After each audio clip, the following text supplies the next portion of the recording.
Mutton biryani செஞ்சு பார்த்துருப்பீங்க, chicken biryani செஞ்சு பார்த்துருப்பீங்க. இன்னைக்கு காங்கயம்ல ஸ்ரீ மகாராஜா மண்டபத்துல வந்து நம்ம 125 கிலோ கறிப்பலா பிரியாணி தான் பண்ண போறோம். பத்திக்கிட்டு எரியுது பாத்தீங்களா? கொடுங்கண்ணா, துணி ஒன்று கொடுங்க. தொடங்கி ஒன்றரை இது ஊத்துங்க. அலாபண்ணா, இன்னொரு அரிசி மூட்டையை ஓபன் பண்ணி அதுல போட்டுடுங்க.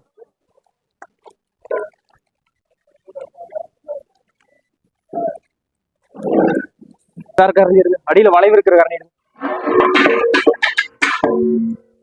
எல்லாம் கரெக்டா ஊத்திங்க. ஆமாண்ணா, அதான